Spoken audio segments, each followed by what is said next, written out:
बैठ जाओ सभी लोग।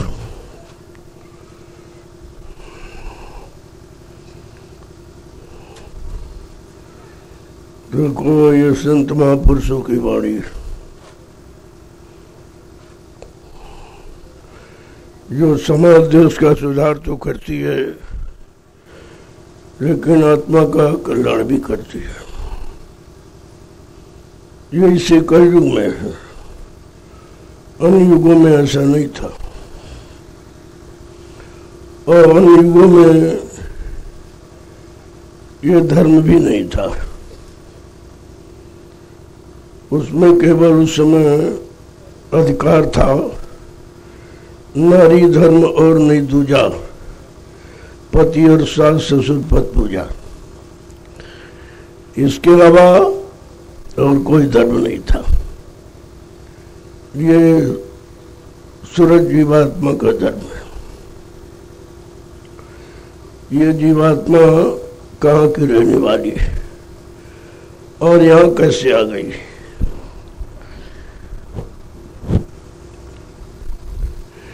और यहाँ आकर वो फंस कैसे गई, किसने फंसाया है और किन किन कामों में फंसाया।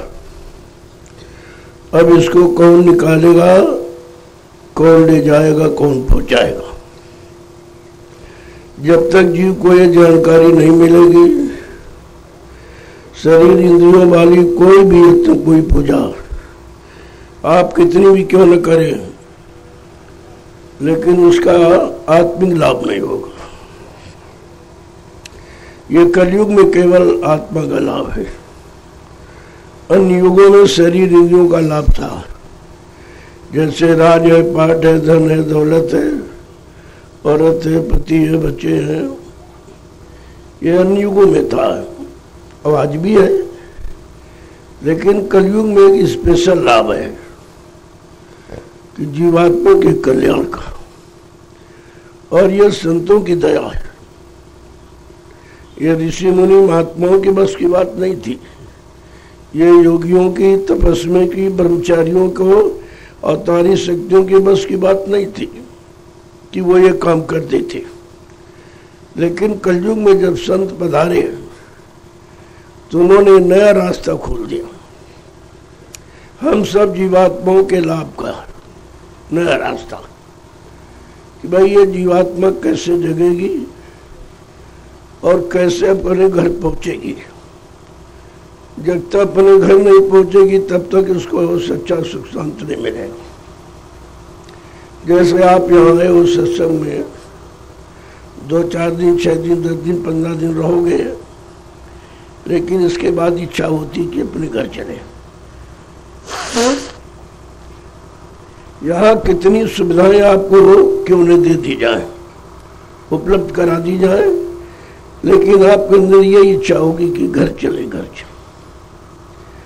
इतना लगाओ, इतनी शांति अपने घर में होती है। ऐसे जीवात्मा का घर यहाँ नहीं है। ये तो काल माया का देश है। ये हम सब जीवात्माओं का देश, घर, मुकाम, मंडल नहीं है। ये भी तो किसी ने आज तक नहीं बताया कि जीवात्माओं का सच्चा घर कौन है और अपने सच्चे घर से ये क्यों आई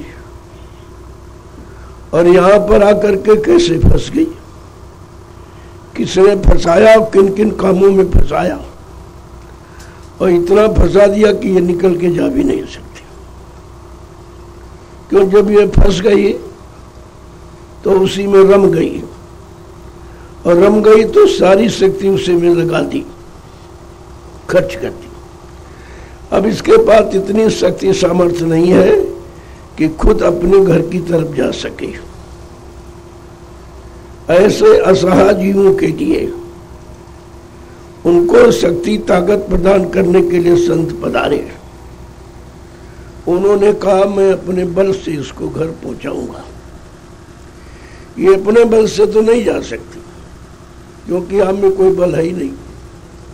आप तो निर्बल के निर्बल हो और असहाय के असहाय हो। जीव के पास कलयुग में इतनी सामर्थ्य नहीं है क्योंकि कलयुग में मन की ताकत चींटी के बराबर। अब चींटी जैसा मन कितना काम कर सकता, कितना बोझा लेके चल सकता, ये भी बात समझने की थी। अगर हम सब जीवों को ये बता दिया गया होता कि कलयुग में मन की ताकत चींटी के बराबर है, लिहाजा ये स्वतः कुछ नहीं कर सकता, इसको समर्थ बल सहयोग की आवश्यकता है। अब ऐसा कौन है जो इसको ये सहयोग दे और अपना बल शक्ति प्रदान करके और इसको घर पहुंचा दे? ये खुद तो नहीं जा सकती। तो इसके लिए संत पधारे और उसमें लिख के बताया कि लाग दया कोमल चित संता। संतों के हृदय में दया उठी, उन्होंने अपना सत्यलोक मंडल छोड़कर इस मृतलोक मंडल में हम सब जीवात्माओं के लिए आ गए और अपना सरल संदेश, सरल युक्ति और अपनी सरल दया और प्रेम जीवों को देकर उनको जगाने लगे। ऐसा जगाया जैसे माँ बच्चे को प्यार से जगाती हो। उससे भी ज्यादा कहीं हमदर्दी लेकर संत आए हैं और अपने जीवों को जगा के ले जाएंगे। इसमें किसी की कोई दखलंदाजी नहीं चलेगी। इतना बड़ा काम लेके आए जो किसी युग में कोई शक्ति है। पहली बात तो ऐसी शक्ति आई ही नहीं। शक्तियां आती जाती रही लेकिन परम शक्ति नहीं आई। ये परम शक्ति है जो सारी शक्तियों के परे और सारे शक्तियों से करोड़ों गुना ज्यादा ताकत रखकर लेकर आई है। इसीलिए अपना अनोखा अभियान समय समय पर चलाते हैं, जिनको सुनकर लोग आश्चर्य हो जाते हैं, ये क्या हो गया, ये तो कभी किसी ने नहीं किया, ये क्यों कर रहे हैं? तो कभी कलयुग भी तो नहीं आया था। अरे कभी लोग इतने खराब भी नहीं थे, इतने गंदे जीव नहीं थे। मन के गंदे, तन के गंदे, इंद्रियों के गंदे, आंख का नाक मुंह सब के गंदे। यानी शुद्धता नाम की कोई चीज नहीं। ना आप आंखों से अच्छा देख सकते, न कानों से अच्छा सुन सकते, न वाणी से अच्छा बोल सकते और न मन से अच्छा सोच सकते। तो फिर आप कर ही क्या सकते हो? करने के यही साधन है और करने के यही शरीर के अंग हैं। अगर इन अंगों की चाल को कोई मोड़ दे, इनका रुझाव झुकाव कोई उधर से हटा के इधर तरफ लगा दी, झूठ से सत्य की तरफ, तो यह संभव है कि कमजोर से कमजोर जीव अपना काम बना सकता, लेकिन कोई मोड़ने वाला होना चाहिए। अब जो खुद मुड़ा है वही मोड़ पाएगा। जो विषयों से खुद अलग है वो आपको अलग करेगा।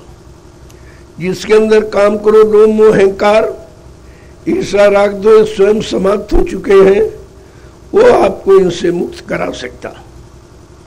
बाकी ये पढ़ना लिखना चातुरी है तो काम सहज, ये सभी कर सकते, लेकिन पढ़ने वाला, लिखने वाला, बताने वाला ये सच्चा नहीं है, ये भी झूठा है। सच्चा वो है जिसने किया और करके पाया, वो सच्चा है।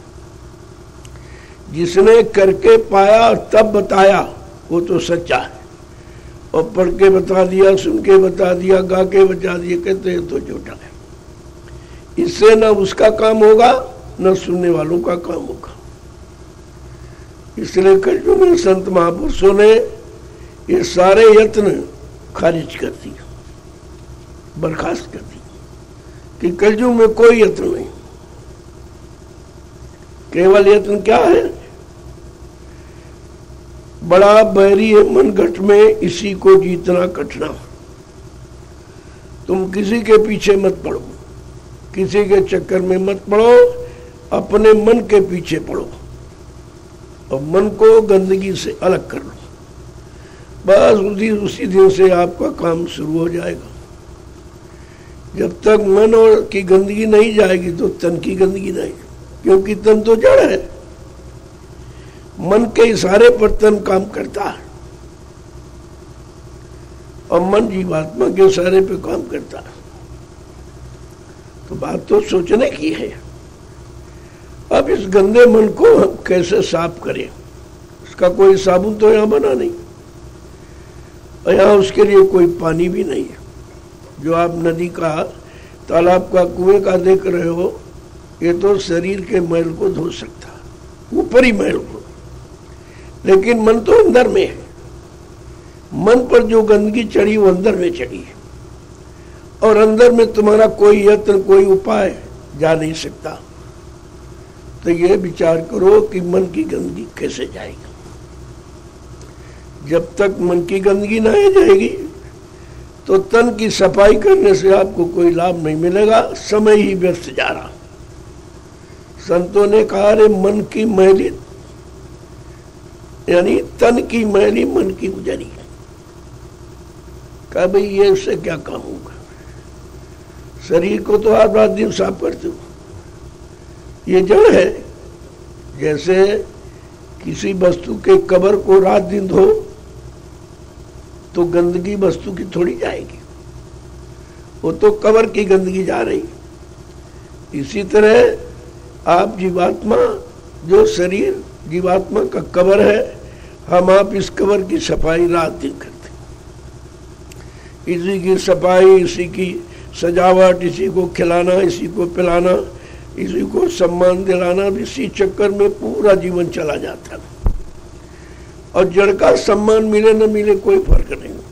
भाई मुर्दे को आप सम्मान दो या गाली दो तो उसको क्या मतलब? वो तो खत्म हो गया। उसके अंदर कोई शक्ति अब ऐसी नहीं है जो तुम्हारी अच्छाई बुराई को अपने अंदर रख सके। ये शरीर जड़ है और जड़ में कोई गंदगी होती नहीं, और वो भी जाएगी तो उससे कोई लाभ नहीं। तो इसलिए कहा कि इस जड़ को जो चेतन का रूप दे उसको समझो, उसके पीछे पड़ो। वो चेतन क्या है? वो कौन सा चेतन रूप है जिस चेतन रूप से ये जड़ रूप भी चेतन हो जाता है? आज आपके शरीर के अंदर जीवात्मा है तो आप सेवा भी करते हो, भजन भी करते हो, सब तरह के अच्छे बुरे काम करते हो, लेकिन शरीर से अगर जीवात्मा निकल जाए तो कोई काम नहीं कर सकता, ना अच्छा न बुरा कुछ नहीं कर सकता। तो फिर शरीर का दोष क्या है? महापुरुषों ने इसी बात की, यही शंका का समाधान करते हुए कहा, अपराध करे कोई और, सजा कोई और ही पावे। अपराधी मन है जो सलाह देता और बेचारा सजा तन पाता, शरीर पाता। शरीर को सजा दी जाती, इतने साल तक जेल में रहेगा, इतने साल तक इस पर ये मार पड़ेगी, ये इसी को दंड दिया जाता। क्योंकि जड़ चेतन को जब तक समझेंगे नहीं तब तक असली को सजा नहीं मिल सकती। महापुरुषों ने यही तो समझाया कि गलती मन की है और सजा तन को मिलती है, क्योंकि मन दिखाई नहीं देता, जो दिखाई देता उसी पर सजा। लेकिन महापुरुषों ने कहा ऐसा नहीं है, कलयुग में ऐसा नहीं है। यहां तुम भले तन को सजा दे दो लेकिन तन तो रहेगा नहीं, ये तो एक दिन समाप्त हो जाएगा, फिर सजा मन को मिलेगी। उसके लिए उसने तमाम नरक बना दिए, इतने विभाग बनाए हैं तुम्हारे कर्मों के अनुसार सजा देने के लिए। बहुत नरक बनाए उसने, और उन नरकों में कितने कितने सालों तक रहना पड़ता। कैसी कैसी सजा, जो यहां वैसी सजा दंड यहां नहीं है, इतना विचित्र दंड दिया जाता। और वहां चीखने चिल्लाने की आवाजें करोड़ों मील तक जाती, लेकिन कोई वहां सुनने वाला नहीं। वहां तुम्हारा कोई हमदर्दी नहीं है बचाने वाला। उस समय बचाने वाला केवल आपका गुरु है। अगर गुरु समृत अमृत लोक में आपको मिल गया तो आपका बचाव करा देगा। कैसे? जो तुम्हारे कर्मों की बही है वो भी उसके हाथ में है, और जो तुमने उसके आदेश का पालन किया वो भी उसके हाथ में है। अपने आदेश पालन की लिस्ट दिखाकर तुम्हारे किए गए सारे कुकर्मों की पापों की लिस्ट को फाड़ के फेंक देता। समृद्ध गुरु फाड़ के फेंक देगा और आपको नरकों से बचा देगा। यह है गुरु की दया, जो यहां कोई नहीं जानता। गुरु की दया कैसी होती है ये तो कोई बता ही नहीं सकता। ये जो दया देता है, जो करता उसी को मालूम है कि जीव पर कैसी दया की जाए, जीव का काम कैसे बन जाए, किस युक्ति से बन जाए। सरल से सरल युक्ति का प्रयोग कर दो, और जब कोई उपाय नहीं दिखाई देता तो अपनी शक्ति बल से अपने जीव का काम कर देते। ये उनकी स्पेशल दया है, और ये केवल कलयुग में है और किस युग में। गुरु तो सब में आए हैं। गुरु सतयुग में थे, त्रेता में थे, द्वापर में थे, लेकिन सदगुरु नहीं थे। सदगुरु कलयुग में आए। गुरु का काम क्या है? राजपाट, धन दौलत, मान सम्मान, अधिकार, पति पत्नी, बाल बच्चे दिलाना। और सदगुरु का काम सत माने ईश्वर और गुरु माने मिलाने वाला है। जो ईश्वर ब्रह्म पार ब्रह्म महाकाल सतपुरुष से मिलाए, दर्शन दीदार कराए, उसको प्रेमियों कहते हैं सदगुरु। और आप तो इतने परम सौभाग्यशाली कि आपको परम सदगुरु मिल गया। परम संत सदगुरु जो मृतलोक मंडल पर कभी नहीं आया, पहली बार आया। क्योंकि जीवों को असहा कमजोर देखकर और सब जीवों को फंसा देखकर कि इनको कोई निकाल नहीं सकता है, किसी के पास ताकत नहीं है, इन कमजोर जीवों को सहारा दे दे, इनको अपना बल दे के पाक साफ पवित्र करके इनको घर पहुंचा दे। कहा जब ये देखा तो स्वतः मानव चोला धारण करके आ गए और सब तरह का लाभ आपको देते। दरस परस, दर्शन से, स्पर्श से, प्रसादी से, मतलब यानी जो कितने भी कुछ उपाय तो अदृश्य रूप में होते हैं जो दिखाई नहीं देते, लेकिन फिर भी आपका काम होता है।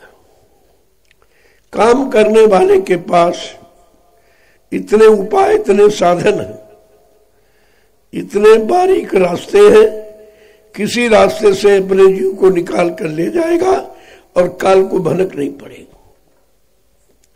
ये केवल परम संत सच्चे अनामी महाप्रभु का कार्य है, जो आज कलयुग में सबके सामने होते हुए भी और किसी को उसकी पहचान नहीं। ऐसा काम तो कोई कर ही नहीं सकता, और काम को देखकर भी नहीं पहचान कर पा रहे। अब सोचिए आप कि जीव कितना अविवेकी है, कितना कमजोर है कि देखकर भी नहीं समझ पा रहा और लाभ लेकर भी नहीं समझ पा रहा। इससे बड़ी और कमजोरी क्या हो सकती है?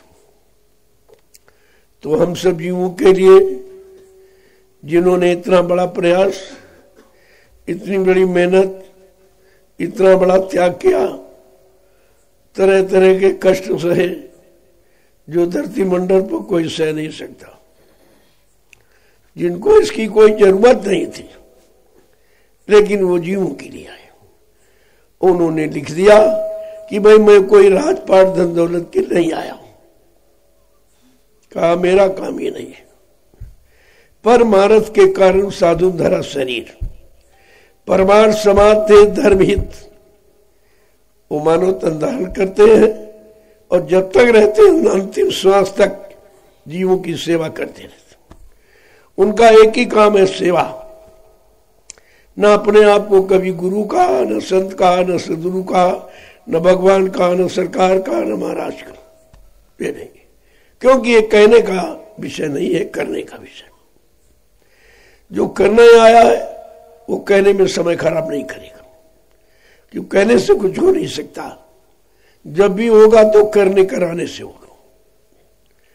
तो इसलिए हमें आपको ये सब जानकारी रखनी चाहिए।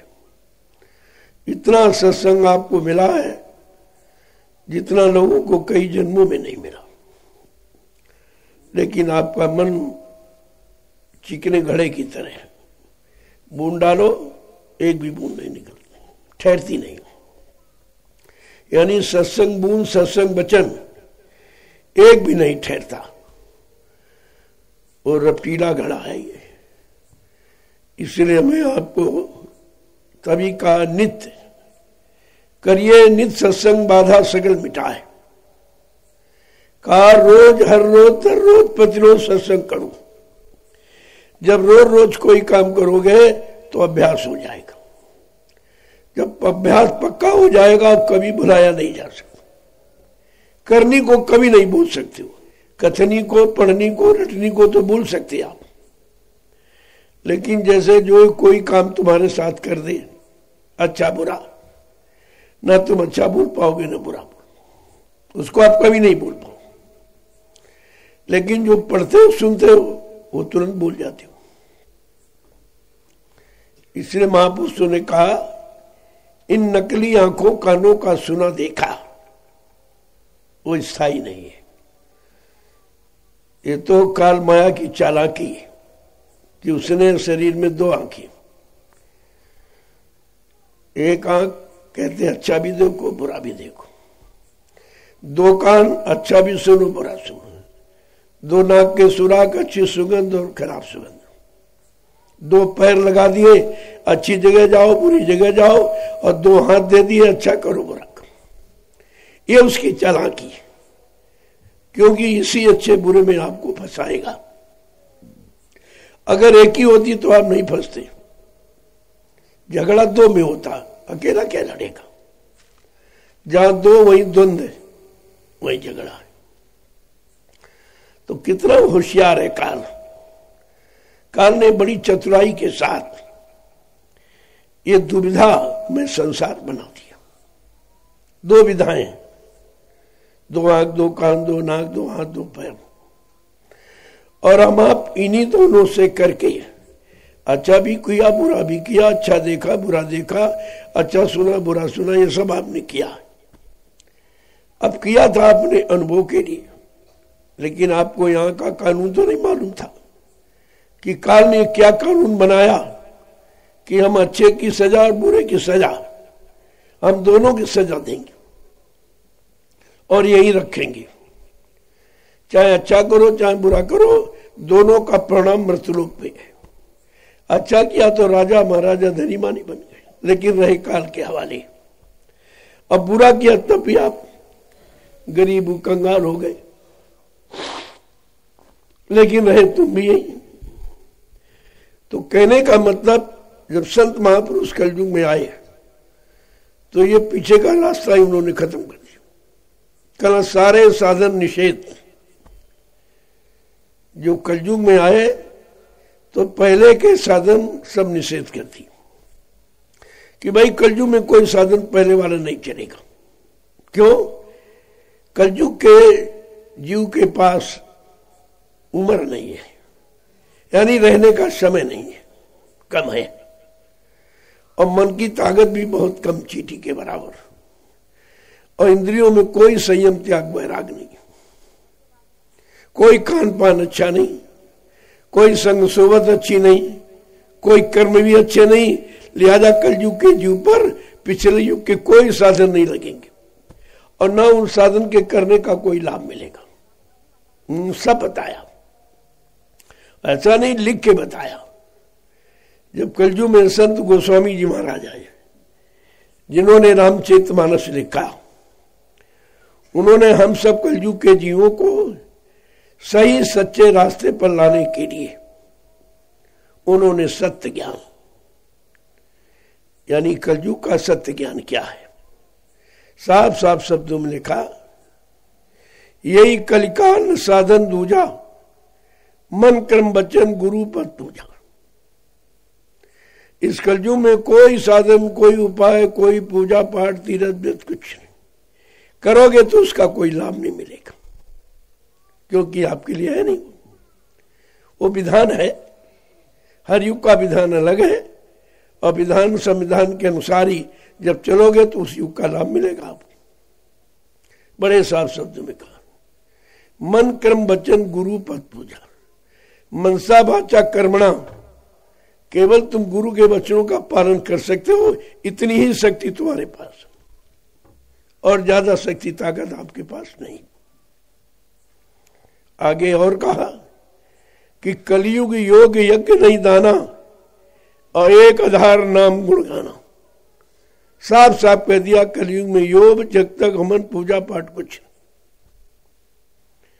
एक केवल एक आधार है, एक जाने का पाने का रास्ता है, नाम का सुमरन, नाम का जाप, नाम को लेना।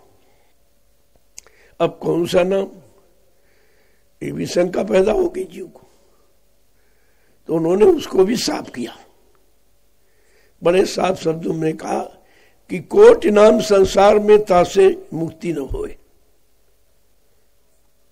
कहा करोड़ों नाम परमात्मा के प्रचित, लेकिन उसे मुक्ति नहीं मिली, वो मुक्ति के नाम नहीं है।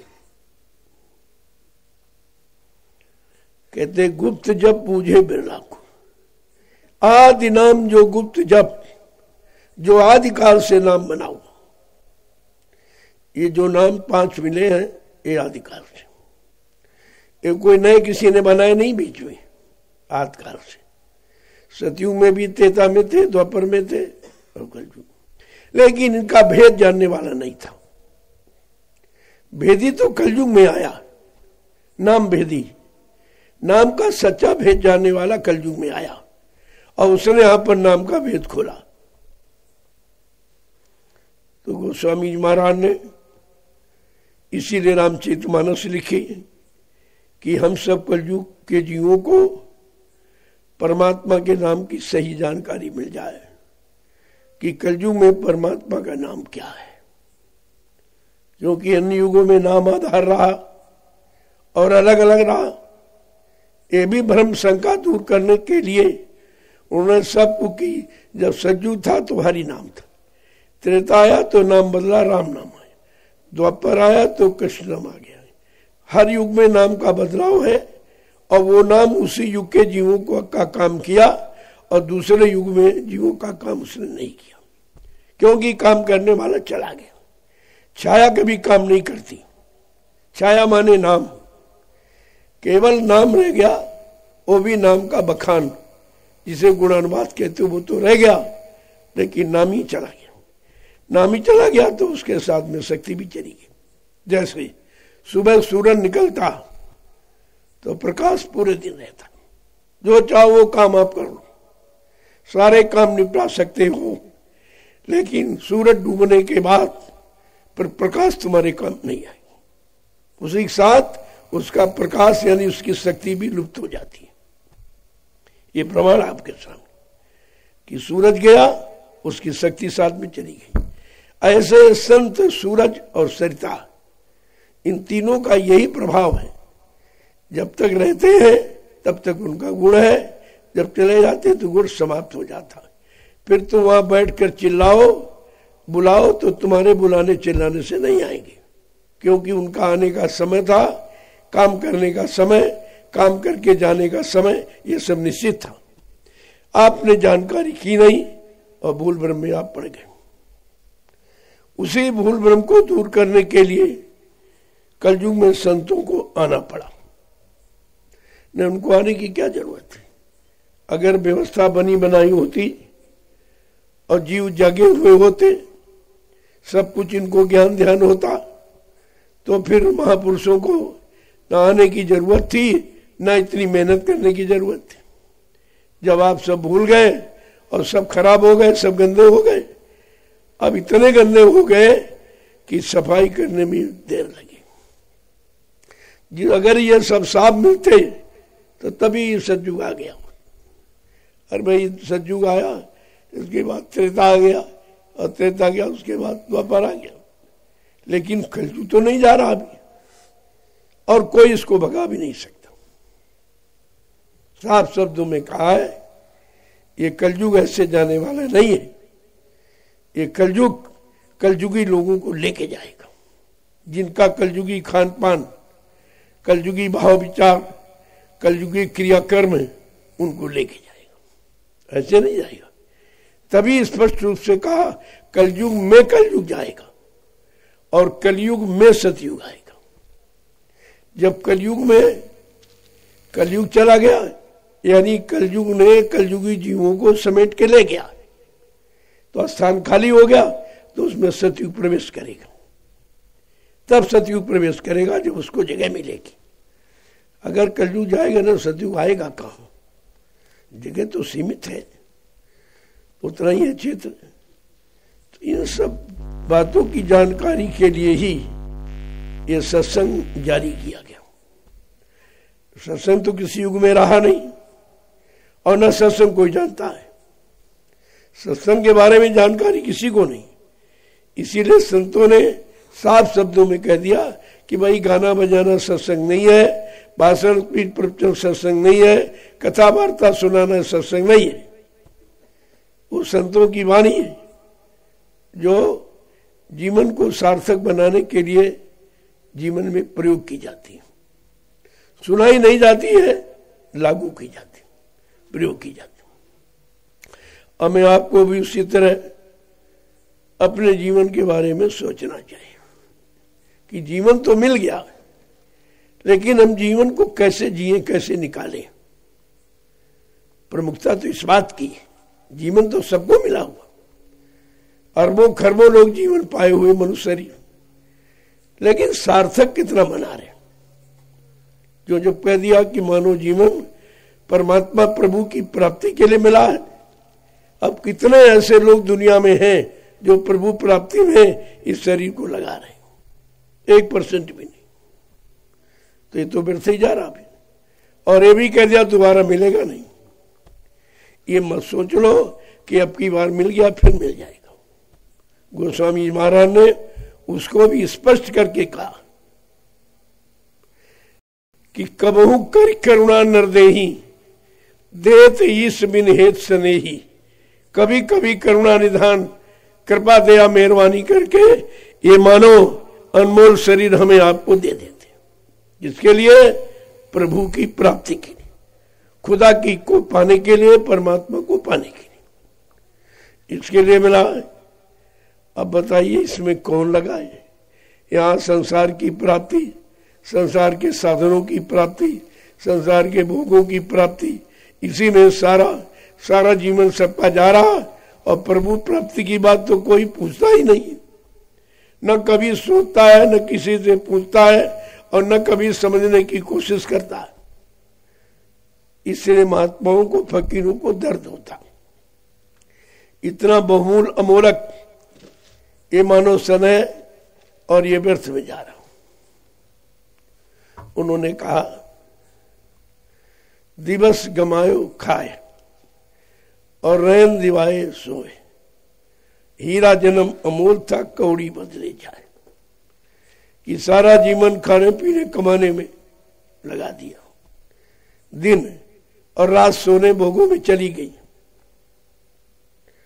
तो ये बताओ भजन कब करोगे? जीवात्मा के बारे में कब सोचोगे? क्योंकि जीवात्मा और शरीर में परमात्मा से नहीं मिल सकती। जो 83,99,999 योनियां जिसमें शरीर हैं, उनमें भी जीवात्मा, लेकिन उनमें जीवात्मा कोई अधिकार नहीं है कि वो परमात्मा की प्राप्ति करे। ऐसा क्यों है? कहा उनमें पूरे तत्व नहीं है। किसी में एक तत्व, किसी में 2 तत्व, किसी में 3 तत्व, किसी में 4, किसी में। अब चाहिए पंचभौतिक 5 तत्व। ये 5 नाम की साधना केवल पंचभौतिक शरीर से ही हो सकती है और किसी शरीर से। इसलिए मानवतन में लोगों को अधिकार मिला है ये 5 नाम की साधना करके अपने घर जीवात्मा जा सकती है और किसी को अधिकार नहीं। अब जब ये अधिकार केवल कलयुग में मिला, अन्य युगों में जीवात्माएं थी, लेकिन उस समय अधिकार क्यों नहीं मिला? क्योंकि उस समय नाम के अधिकारी आए ही नहीं थे। ऋषि मुनि आए, वो अपैसा तपस्या करके रहे, वो भी राजपाट के लिए, सब में स्वार्थ था। काल माया के सामान को पाने का स्वार्थ, तब से राज से नरका। तपस्या की तो राजा बन गए, धनीमानी बन गई, लेकिन अंत में फिर काल के हवाले रह गए। इसलिए कलयुग के जीवों के लिए विशेष दया संत महापुरुषों की, जो दया किसी युग में नहीं हुई। पहली बार जब संतों ने देखा कि ये तो बहुत गंदा है, तन से, मन से, बुद्धि से, चित्त से, आंख से, कान से, नाक से, हाथ पैर, कान पान, सबसे गंदा है, तो इतने बड़े गंदे को कैसे साफ किया जाए? कहा पहले तो कुछ बंधन हटाओ, कुछ बंधन जो है वो कम करो, हो सकता है ये सुधर जाए। तो पहला बंधन आपका क्या खत्म किया? कलयुग एक पुनीत प्रतापा और मानस पुण्य होए नहीं पापा। कलयुग में एक अधिकार मिल गया कि मनसा पाप का तुम्हें लगेगा नहीं, मनसा पाप का दोष तुम्हें नहीं लगे, माफ कर दिया गया। अगर मन से अच्छा शुभ किसी का सोच लोगे तो उसका लाभ मिल जाएगा। देखो कितनी बड़ी दया है, ये किसी युग में नहीं हुई, ये संतों की दया का प्रमाण है। कि पहला प्रमाण कि कलयुग के जीव को मनसा पाप नहीं लगे, नहीं तो निकल ही नहीं पाएगा, उसको माफ कर दिया। और कहा अगर मन से किसी के प्रति कोई अच्छा सोच लोगे तो उसका लाभ मिल जाएगा। देखो कितना से, इसका मतलब हम लोग इतने गंदे कि किसी के बारे में अच्छा सोच भी नहीं सकते, करना कराना तो दूर रहा, सोच भी नहीं सकते। अब इससे बड़ी गंदगी क्या हो सकती? सोचने में भाई क्या नुकसान, सोचने में तुम्हारा क्या खर्चा, लेकिन ये प्रमाण है कि कलयुग का जीव इतना गंदा है कि किसी के बारे में अच्छा सोच भी नहीं सकते। जब सोचेगा तो बुरा ही सोचेगा, लेकिन संतों की दया, उन्होंने माफ कर दिया कि आपको ये माफ है। अब भी अगर जीव न करे फिर कैसे करेगा? फिर ऐसा समय कभी नहीं आएगा। कलयुग कई बार आया, ऐसा नहीं कि पहली बार आया, लेकिन ये दया कभी नहीं आई, क्योंकि अनामी महाप्रभु कभी आया नहीं था। यहां पर गुरु आए, संत आए, सदगुरु, लेकिन परम संत अनामी महाप्रभु पहली बार आया। इसका मतलब कलयुग जो बहुत खराब हो गया, एकदम इंसान पापों से, दुष्कर्मों से, गंदे खान पान से सराबोर हो गया, तो मजबूरन कलयुग में महापुरुष को आना पड़ा कि अब इसके अंदर न तो गुरु की पहचान है, न गुरु की मानता सम्मान है, और न मतलब यानी संत के प्रति, न सदगुरु के प्रति किसी कोई सम्मान नहीं, कोई मर्यादा नहीं। तब मालिक को खुद आना पड़ा। चलो एक बार इनको मौका दे दिया जाए।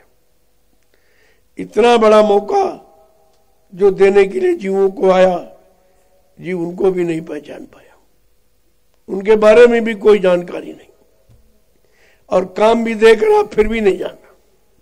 अरे भाई काम से तो पहचान आपको हो ही जाती है।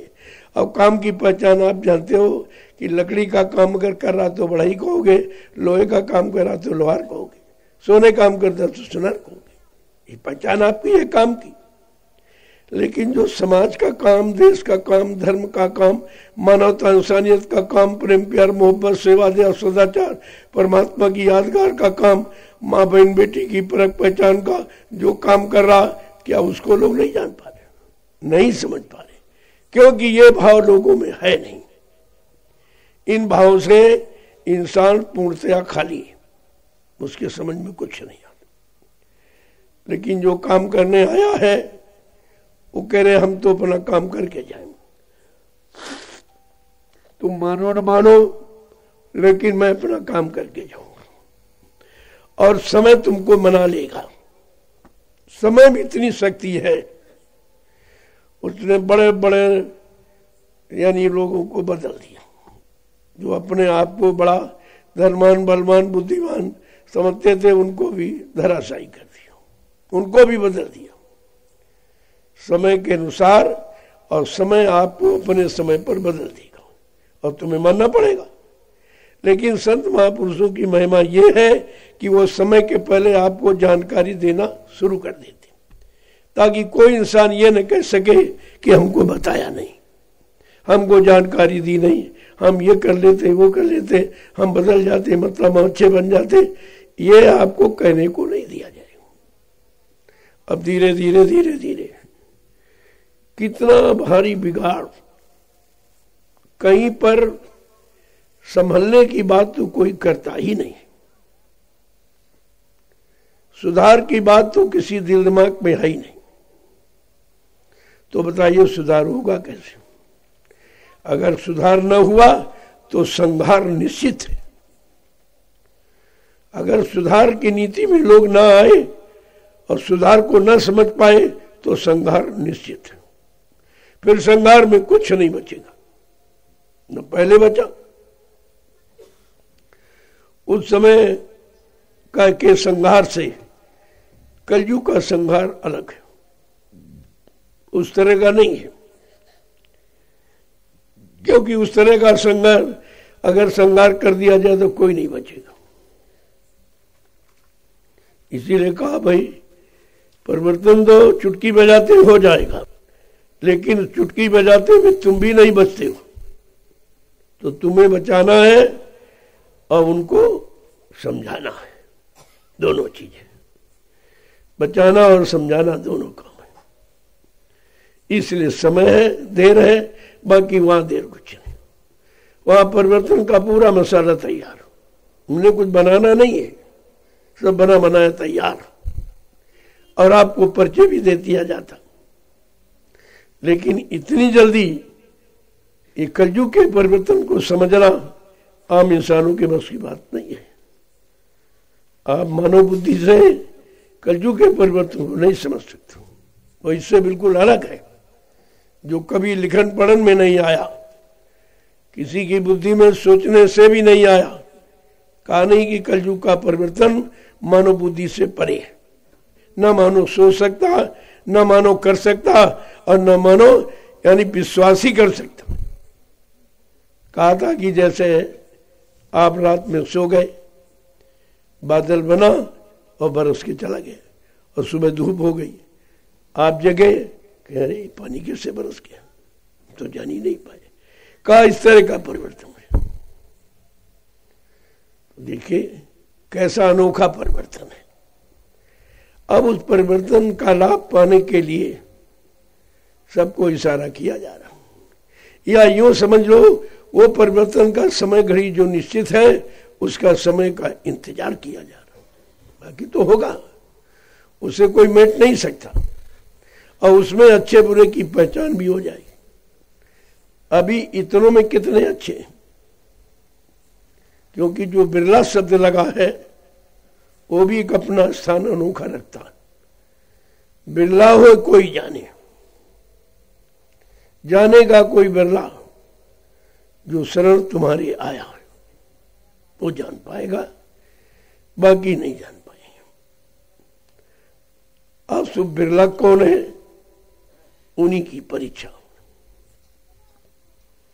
जैसे थे तो उस त्रेता में बहुत, लेकिन विभीषण का, हनुमान का, ये मतलब यानी कोल भील बंदरों का भक्तों में नाम आता है। क्यों? उस समय भी इंसानों ने साथ नहीं दिया था। ऐसा नहीं कि कलयुग में तुम्हारा साथ लोग नहीं दे रहे, तुम्हारी अच्छी बात नहीं सुनो, वो हर युग में है सारा प्रमाण। भगवान राम की बात किसी क्षत्रिय ने सुनी ही नहीं थी, किसी क्षत्रिय ने, और न किसी ने सहयोग किया। तब उनको मजबूर होकर जंगलों में कोल भील बंदरों को तैयार किया।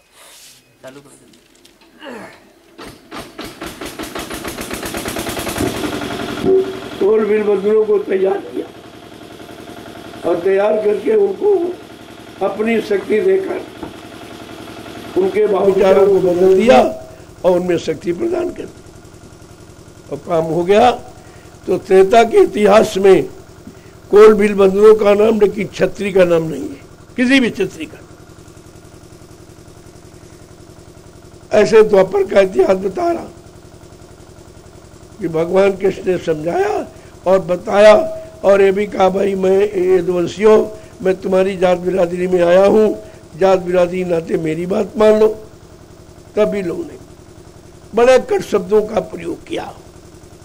अब शब्द, अरे जा तू गाय जात का ग्वाला है, गाय चराने वाला, मक्खन का चोर है, तेरी बात कौन माने। ऐसा नहीं है, तब भी लोगों ने ऐसा कहा।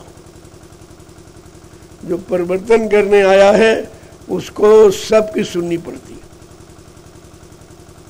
तरह तरह के कटु वचन, अब शब्द, अमर्यादित शब्दों का जो उस समय प्रयोग किया वो भी उन्होंने बर्दाश्त किया, कुछ नहीं कहा। और लेकिन बात क्या हुई, जब नहीं कोई माना तो उन्होंने ग्वाल बालों को इकट्ठा किया और परिवर्तन करके दिखा दिया। इतिहास में ग्वाल बालों का नाम है, लेकिन यदुवंशियों का तो सफाया है, उनका नाम कहा। उनका नाम तो विनाश में आता है कि 56 करोड़ का विनाश हो गया, इन्होंने बात नहीं मानी। ये प्रमाण तो सब इतिहास बता ही रहा। अगर 3-3 इतिहासों का प्रमाण, 3-3 युगों के इतिहास का प्रमाण अगर समझ लें तो कलयुग का युग सबसे अच्छा होता, क्योंकि तुम्हारे सामने 3-3 युगों का अच्छा इतिहास है। लेकिन आपने किसी युग के इतिहास की बात नहीं मानी तो कलयुग सबसे ज्यादा खराब हो गया। तभी तो दंड नहीं है। दंड पाने का अधिकार जब भी होता, अधिकारी होता है जब वो किसी की बात, अच्छी सच्ची बात मानता ही नहीं, कहाँ माना करते। तो परिवर्तन की आवाज हमेशा लगाई, कोई नई बात नहीं है। जैसे वो भूल गए ऐसे ये भी तुम भूल रहे। न तुमको सतयुग का परिवर्तन, न त्रेता द्वापर का परिवर्तन मालूम है, और इसीलिए अपना कलयुग का परिवर्तन भी आपकी समझ में नहीं आ रहा। लेकिन परिवर्तन करने आया वो तुम्हारी समझ के का इंतजार थोड़ी कर रहा, उसकी जो परिवर्तन की घड़ी निश्चित है उसका इंतजार कर रहा, और इंतजार के बिना कुछ नहीं होता। इंतजारी ही परिवर्तन का प्रमाण है। हम सबको ये जानकारी रखनी चाहिए। इतने सत्संग आपको मिले हैं, इतने तुम्हारे में बुरे कर्म नहीं, इतने बुरे कर्म आप में नहीं। लेकिन आपने ये धारणा बनाई होती कि हर सत्संग में एक बुरा कर्म छोड़ेंगे और अच्छा कर्म अपनाएंगे, तो आज आप बिल्कुल पाक साफ पवित्र होते। लेकिन ये आप करते नहीं, न अपने बुरे कर्मों के बारे में कभी सोचते हो, न कभी पश्चाताप करते हो कि हमें करना क्या चाहिए, और निरंतर फिर वही कर्म करते रहते। ये बोझा पहले का लदा है और नित्य प्रति लादते जा रहे हो, तो कभी आपने ये सोचा कि इसकी अदायगी कैसे हो, कैसे अदायगी आप। जब एक एक वचन पर विचार करोगे तो ये सब ठीक हो जाएगा। कोई इतना खराब नहीं है कि ठीक ना हो, खराब तो है, लेकिन उस खराब को दूर करने वाला इतना सबल है, इतना बड़ा शक्तिशाली है, वो सब ठीक कर देगा। लेकिन उसका साथ तो करो, मजबूती के साथ उसका हाथ तो पकड़ लो। वो भी आप नहीं करते, उसमें भी शंका करते रहते। कहा भाई अगर तुम्हारे बस का हो तो तुम कर लो, मैंने युक्ति तुमको दे दी। अगर तुम्हारे बस का नहीं है तो हमारे पर छोड़ दो, फिर मैं जो कहूँ वो करूँ। बस इतनी बात आपको माननी है, यही समझनी है कि हमारे बस का नहीं है तो जो कर रहा हम उसको सहयोग दे दें। काम दो ही तरीकों से होता, या तो आप स्वयं सक्षम हो खुद कर लो, या जो कर रहा हो उसको सहयोग दे दो। तीसरा तो कोई रास्ता है नहीं जिससे काम होगा। और ये रोज आपको बताया जाता, ऐसा नहीं रोज। तो मैंने अचानक आज आपका समय लिया हूँ कहते मेरा स्वास्थ्य नहीं ठीक है, लेकिन मैं कहा था मैं 7 तारीख को कुछ कहूँगा, थोड़ा सा संदेश दूंगा। ये पवित्र पावन भूमि है, ये दयाल महाराज की भूमि है। दयाल नाम के महात्मा यहाँ थे, ये उनकी जमीन है, इसलिए उनकी जमीन के नाम पर नया दयाल आश्रम का नाम रखा गया। जो दया देने आए उस समय लोगों ने उनके साथ बहुत बुरा व्यवहार किया, और ये भी जिन्होंने व्यवहार किया वो नस्त नामूद हो गए, कुछ नहीं उनके बाल बचा। तब ये भूमि जिसके थी उसके पास आ गई। अब आपका काम होगा। ये तो काम की भूमि है, बीच में इतने दिन गैप रहा और तो नहीं काम हुआ, और किसी ने प्रयास भी नहीं किया, क्योंकि यहां तो प्रयास आप मकान बना सकते हो, जमीन पर खेती कर सकते हो, दुकान खोल सकते हो, लेकिन ये मानव हितकारी आत्म कल्याणकारी का ये काम कोई नहीं कर सकता। ये भूमि उसी के लिए थी, और उसी के लिए थी, और वही काम शुरू हो गया। जब समय आया तो काम शुरू हो गया। अब मालिक की क्या मौज है, कैसे काम होगा, कैसे क्या होगा, धीरे धीरे आपकी समझ में सब आ जाएगा। आप अपनी जगह लगे रहिए, जो बता दिया जाए उसको करो। ये पावन पवित्र भूमि है, और ये साधना के लिए, यहाँ साधना किसी ने नहीं किया, बल्कि जो महात्मा थे उनके साथ गलत व्यवहार किया। और महात्माओं के साथ गलत व्यवहार करने पर वो श्राप तो नहीं देते हैं, लेकिन ऐसी स्थिति तुम्हारी उलट देंगे, कई जन्मों तक तुम सुधार नहीं कर सकते हो। ये जरूर करते। जब इंदिरा जब मुसलमान प्रधानमंत्री भारत की थी, उसने भी यही व्यवहार किया था। अचानक बाबा जी को जेल में बंद कर दिया। सत्य कहने पर, अच्छी सच्ची बात बताने पर वो समझती थी कि हमारे देश में रहते महात्मा हमारे खिलाफ कहते। अगर चोर को तो उसको बुरा लगता है, जबकि वो कर रहा है, यानी कर रहा उसको बुरा नहीं मानना, कोई कह दे तो बुरा मानता। इसी तरह से बाबा जी ने कहा, रे भाई ये तो धार्मिक देश है, यहाँ पर धर्म के साथ जिसने संघर्ष सोचा वो मिट गया, और कहा कि एक दिन तुम्हारा भी पासा पलट जाएगा। तुम जो ये गर्भपात नसबंदी कर रही हो, ये तो भ्रूण हत्या है, ये हिंसा और पाप है, इससे आपके राज का तख्ता पलट जाएगा। इतना कहने पर वो नाराज हो गई कि महात्मा हमारे देश में रहते, हमारे खिलाफ बोलते। सही सच्ची अच्छी बात बुरे लोगों को खराब लगती। तो उसने क्या किया, अपना पावर कि बाबा जी को जेल में बंद कर दिया। इनको नहीं मालूम, महात्मा तो हंसते हंसते जो काम करने आया है उनका काम जैसे होगा तुम्हारी बुद्धि भी वैसे ही काम करेगी। कहा जल्दी करो, हमको जेल में बंद करो, हमारे बेड़ी हथकड़ डालो, मेरा समय आ गया, ये जल्दी करो। बेचारे कर्मचारी अधिकारी बहुत घबराए, ये कह क्या रहे हैं। यहाँ लोग बेड़ी हथकड़ी के नाम पर, जेल के नाम पर डरता है, और ये कहते जल्दी करो, मेरा समय आ गया काम करने का, जल्दी बेड़ी डालो, हथकड़ी पहनाओ। अब वो प्रशासन का भाई आदेश था, उन बेचारों ने मोह किया, और जब करने लगे बाबा जी ने कहा भाई ठीक है, लेकिन एक बात है, जो हमसे टकराएगा वो चूर चूर हो जाएगा। कहा जो हमसे टकराएगा वो चूर चूर हो जाएगा। और वही हुआ, एकदम उसके शरीर का चूरन बन गया, इतना मांस एकदम छलनी। 128 गोलियां मारी गई, शरीर का पता ही नहीं था। ये है महात्माओं से संघर्ष करने वालों की दुर्दशा। तो कहने का मतलब ये है, जो सबके लिए आया, सबके हित के लिए आया, सबके कल्याण के लिए आया, अगर उसके साथ कोई बुरा व्यवहार करता तो उसका परिणाम खराब होता, अच्छा नहीं होता। वो तो कुछ नहीं कहेंगे, वो तो स्वीकार कर लेते सब कुछ, अच्छा बुरा सब स्वीकार करते, लेकिन उनके साथ बुरा किया हुआ परिणाम अच्छा नहीं होता।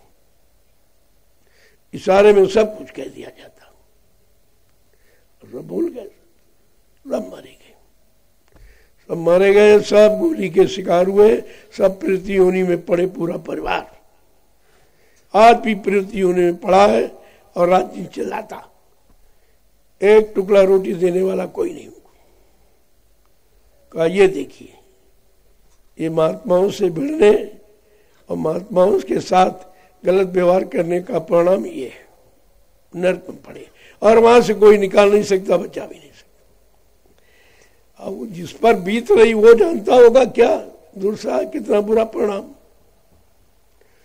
कहने का मतलब ये है, जो आपको बताया गया है, बताया जा रहा, उसको उसमें अपना लाभ देखो, अपना हित, अपना कल्याण देखो, तब तो ठीक है। अगर उनकी शिक्षा, उनके सिद्धांतों में अगर बुरा देख रहे हो, शंका कर रहे हो, तो ये भी आपके लिए बहुत बड़ा दोष है। जो तुम्हारे सबके लिए आया, तुम उसको अपना नहीं बना पाए, तो फिर यहां तुम किसको अपना बनाओगे? और जिसको बनाओगे वो तुम्हारे काम आया नहीं, वो अपना काम तुमसे कराएगा लेकिन तुम्हारा काम नहीं करेगा। ये प्रमाण है सृष्टि का। इसलिए जब भी समय मिला करे, दो चार शब्द मिल जाएं, उनको संभाल के रखो। आगे का समय बहुत खराब है। ये वचन ही तुमको बचाएंगे, रुपए पैसे धन दौलत सामान दुकान मकान नहीं बचाएंगे। बचने का रास्ता केवल महापुरुषों के पास, बाकी मिटने के रास्ते, बार बार काल माया के देश में पैदा होने के रास्ते हैं, लेकिन यहां से निकलने का और घर पहुंचने का रास्ता किसी के पास नहीं। और आपको तो यही चाहिए कि मालिक मिल जाए, हमारी जीवात्मा का कल्याण हो जाए। जिसके लिए मानव तन मिला है, मानव तन का अगर सौभाग्य न प्राप्त कर पाए तो दोबारा आपको देगा नहीं। कहेगा एक बार दिया तो तुमने ये किया, दोबारा तो आपको मिलेगा नहीं, क्योंकि मानव तन पाने वाले भी कर्म इंसान नहीं कर रहा। पार जाना, मुक्ति पाना बात छोड़ दो आप, कि दोबारा मानव शरीर आपको मिल जाए, आप ऐसे भी कोई कर्म नहीं करते। सब पशुओं वाले, पक्षियों वाले यही कर्म करते, जंगली जानवर वाले, उसी में बार बार जन्म होता रहेगा। यहां से निकलना बड़ा मुश्किल हो जाएगा। एक अवसर मिला है, वो भी तुम्हारे हाथ से निकलना। तो हमें आपको ये सब बातें सोचनी समझनी चाहिए। समझ लोगे आपका काम बन जाएगा, उलझ जाओगे तो यहाँ कोई नहीं निकल पाया। यहाँ कोई सामान अपना मत समझो, ये समझो अपने काम के लिए या लोगों को की सेवा करने के लिए मिला है, और दोनों में लाभ है। लोगों की सेवा करने की बात सोचोगे तभी आपका लाभ है, निस्वार्थ भाव है तो सबसे बड़ा लाभ। तो आश्रम सबके होते, किसी एक के नहीं होते, न किसी एक का अधिकार होता। कोई कहते हमारा अधिकार, हमारा, ये नहीं है, ये गलत विचार। सबके लिए है और सबकी व्यवस्था से बनाया जाता। मैंने ऐसा कोई काम किया ही नहीं है जो कहे नहीं नहीं हमारा हमारा हमारा, ये बात नहीं। सबका है और सबका रहेगा। इसमें कोई कितना भी कोशिश करे वो कुछ होने वाला नहीं है। मैंने ऐसी व्यवस्था नहीं रखी कि बाद में कोई अपना अधिकार दिखावे, हमारा हमारा हमारा। ये सब काम है, ये सब काम हो चुका, देख चुका, वो नहीं है वो। मैंने पहले भी लोगों से कहा था शुरुआत में ही कि मथुरा की कोई घटना यहाँ दोहराई नहीं जाएगी, लेकिन बात लोग समझ ही नहीं पाए उसको, बात को नहीं समझ। कोशिश तो लोगों ने बहुत किया, हमने कहा नहीं नहीं, तुम्हारी कोशिश सब नाकाम रहेगी। हम अपनी योजना कुछ बताते ही नहीं, हमें कहाँ जाना है, कहाँ जमीन लेना, किसी कुछ नहीं मालूम होता, कुछ नहीं। 24 घंटे साथ रहे लेकिन वो जान नहीं पाएंगे कब क्या होना, क्योंकि वो चीज बताने वाली नहीं है, वो करने वाली। बताने से तो बात बिगड़ जाती है, क्योंकि सुनने वाले सब अच्छे हैं नहीं, तो इसलिए बताई नहीं जाएगी, सुनाई नहीं जाएगी, करके दिखाई जाएगी, और उसी में आपका लाभ है। नहीं तो 4 साल में 3 आश्रम ये हिंदुस्तान में किसी ने कभी नहीं कर पाया, और किसी से कुछ मांगा नहीं गया।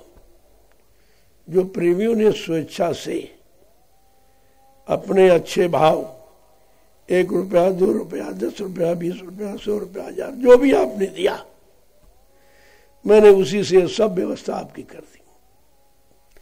अगर मैं खर्च करता अपने ऊपर तो कुछ नहीं होता, और मेरा कोई खर्च ही नहीं, मैं करूंगा क्या, मेरा इसमें है भी नहीं। जब आपका है तो आपके काम में लगा दूंगा, मेरा इससे कोई मतलब नहीं है। साफ शब्दों में सुनिए, जब मैंने नई सतगुरु धाम वो जब निर्माण किया, लोग कहते थे अब यहीं रहेंगे, बहुत अच्छा महल बना दिया, अच्छा ये। हम कहे नहीं भाई, हमारे रहने का नहीं है, तो आपकी, आप सबकी व्यवस्था है।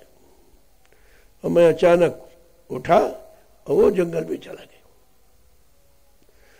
वो गोमती किनारे जंगल में बैठ गया। मैंने कहा भाई मैं तो यहीं रहूंगा। अब लोग सोचते थे हाँ जंगल कैसे रहेंगे, क्या होगा। धीरे धीरे धीरे संगत आने शुरू हो गई। मैं तो जानता था जहां मैं रहूंगा वहां संगत आएगी। संगत कोई जमीन मकान की भूखी थोड़ी है। और सब प्रेमी आ गए और जंगल एकदम यानी परिवर्तन हो गया। कोई कहता नहीं कि यहां जंगल था।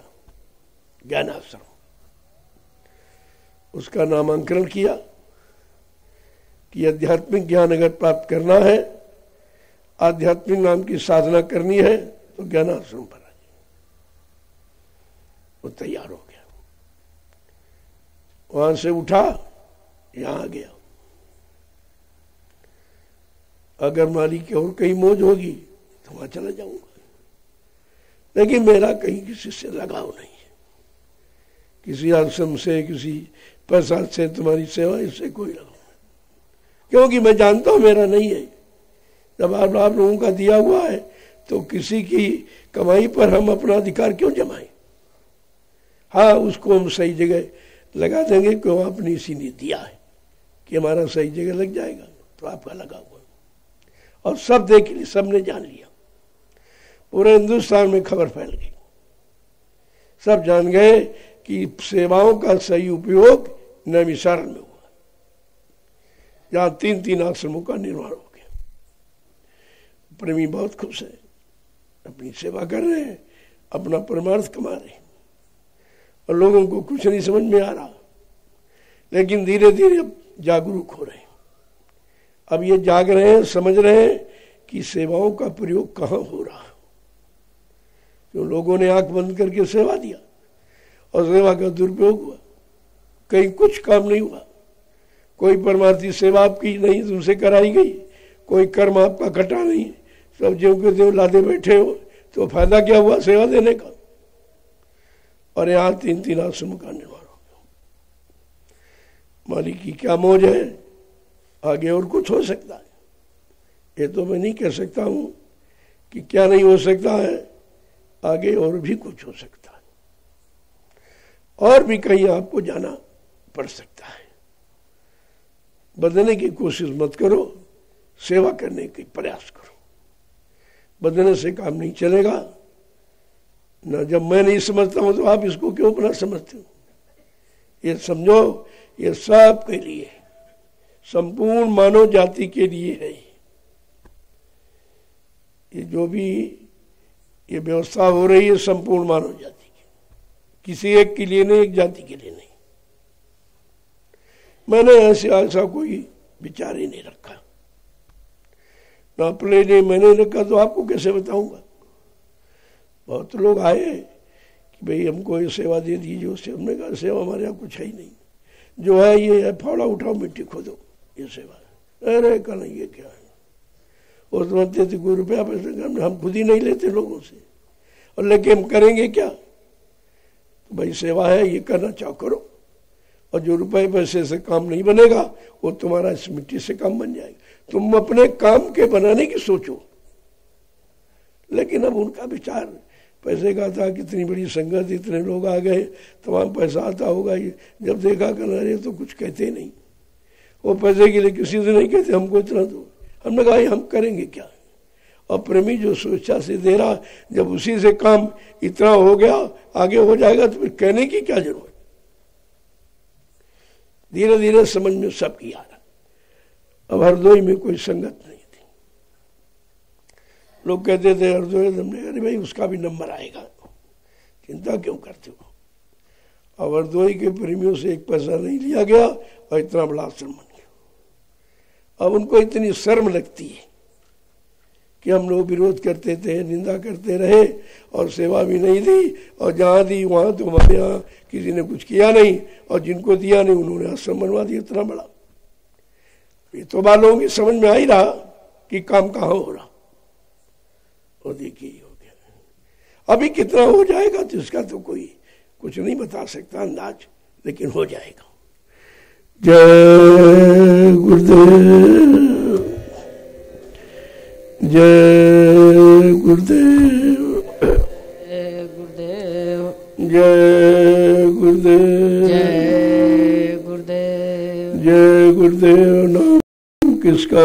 प्रभु का, प्रभु का प्यारा नाम। जय गुरुदेव। अब आप लोग खड़े हो जाओ। तो को दिन भर आपने सेवा की है, वो फल तो आपका अलग है, और ये सत्संग सुनने का फल अलग, दोनों तरह का लाभ ही है। मैंने इसीलिए लोगों को वहां से बुलाया। ज्ञानाश्रम कोई विशेष सेवा इस समय नहीं है, यहाँ दयाल आश्रम में सेवा है, तो सब लोग यहाँ जाओ, सेवा करो और सत्संग सुनो, दोनों लाभ आपके हाथ में आ जाओ। इतने दिनों से आप सेवा कर रहे हो, सत्संग नहीं हुआ। भूमि पूजन तो हुआ इस जमीन का, लेकिन सत्संग नहीं हो पाया था, क्यों ये त्रिकोणात्मक कार्यक्रम था।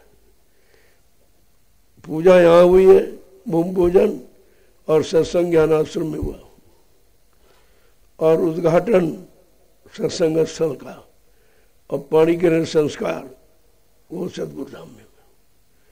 ये तीनों जगह तो पता नहीं चला कितने लोग आए कितने चले गए। अगर एक जगह तो भीड़ बहुत हो जाती, तो मैंने भीड़ का बंटवारा कर दिया था कि तीनों जगह लोग आते जाते रहेंगे तो भीड़ कम हो जाएगी, और सत्संग सुनना तो ज्ञानाश्रम में कम। एक दिन तो जब उद्घाटन हुआ सत्संग स्थल का, तो वहां भी सत्संग हुआ शाम को। तो जरूरी था उद्घाटन दिवस पर कुछ बच्चों की जानकारी देना जरूरी था,